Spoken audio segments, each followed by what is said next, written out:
Assalamualaikum warahmatullahi wabarakatuh. Perkenalkan, kami dari kelompok 5 mata kuliah dasar-dasar ilmu pendidikan yang beranggotakan 3 orang.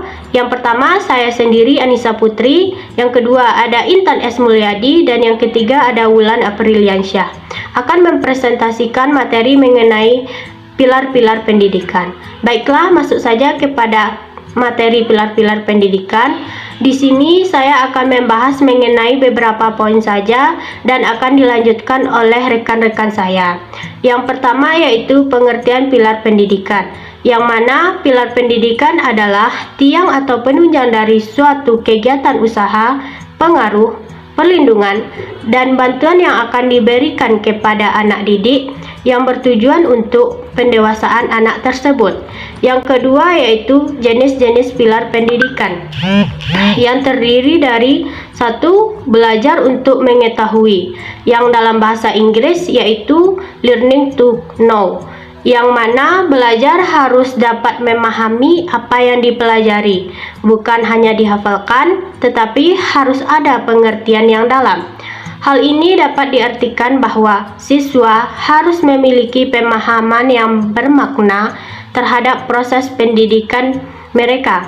Siswa diharapkan memahami secara bermakna asal mula teori dan konsep, serta menggunakannya untuk menjelaskan dan memprediksi proses-proses berikutnya.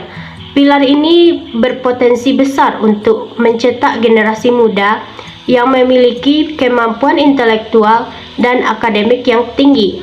Yang kedua yaitu belajar untuk mengerjakan, yang dalam bahasa Inggris yaitu learning to do, yang mana learning to do ini mengandung makna bahwa belajar bukanlah sekedar mendengarkan dan melihat untuk mengakumulasikan pengetahuan, akan tetapi belajar dengan dan untuk melakukan sesuatu aktivitas dengan tujuan akhir untuk menguasai kompetensi yang diperlukan dalam menghadapi tantangan kehidupan.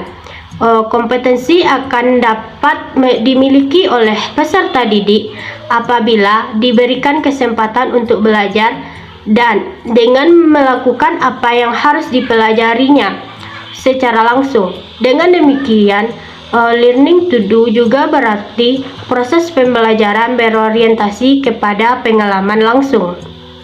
Baiklah, saya Intan S. Mulyadi dengan NIM 210161449 akan melanjutkan materi selanjutnya, yaitu yang ketiga, belajar untuk menjadi seseorang atau disebut dengan learning to be. Learning to be ini adalah belajar untuk berkembang secara utuh, di mana konsep ini memaknai belajar sebagai proses untuk membentuk manusia yang memiliki jati dirinya sendiri, sehingga siswa diharapkan untuk dapat mandiri dan bertanggung jawab. Selain itu, pendidikan juga diharapkan mampu mencetak generasi muda yang berperi kemanusiaan.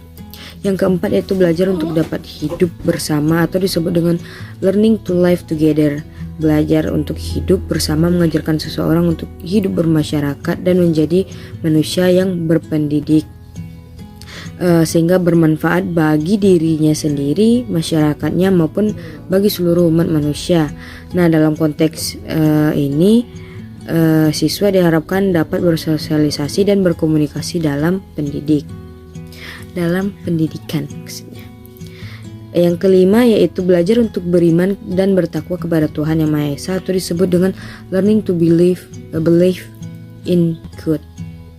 Di mana satu pilar lagi yang sangat penting dalam proses pembelajaran dan sistem pendidikan, yakni belajar untuk beriman dan bertakwa kepada Tuhan Yang Maha Esa, sebagaimana bentuk rasa syukur dan aplikasi dari nilai keagamaan setiap peserta didik yang bertujuan untuk membentuk kepribadian dan karakter serta akhlak mulia. Sekian, terima kasih.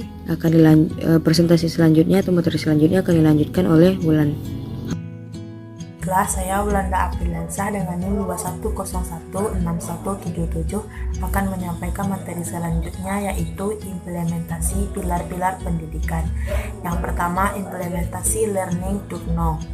Guru memiliki peranan yang sangat penting dalam menentukan kuantitas dan kualitas pengajarannya yang dilaksanakannya. Oleh sebab itu, guru harus memikirkan dan membuat perencanaan secara seksama dalam meningkatkan kemampuan belajar bagi siswanya. Yang kedua yaitu implementasi learning to do. Sekolah sebagai wadah masyarakat belajar hendaknya memfasilitasi siswanya untuk mengaktualisasikan keterampilan yang dimiliki, serta bakat dan minatnya, agar learning to do dapat terrealisasi. Dan yang ketiga yaitu implementasi learning to be. Peran guru adalah sebagai kompas penunjuk arah sekaligus menjadi fasilitator sangat dibutuhkan untuk menumbuh kembangkan potensi siswa secara utuh dan maksimal. Pendidik juga membimbing siswa belajar mengaktualisasikan diri sebagai individu yang berkepribadian utuh. Yang keempat, implementasi learning to live together. Dalam kaitan ini adalah tugas pendidikan untuk memberikan pengetahuan dan kesadaran bahwa hakikat manusia adalah beragam. Tetapi di dalam keberagaman tersebut terdapat persamaan. Itulah sebabnya learning to live together menjadi pilar belajar yang penting untuk menanamkan jiwa perdamaian.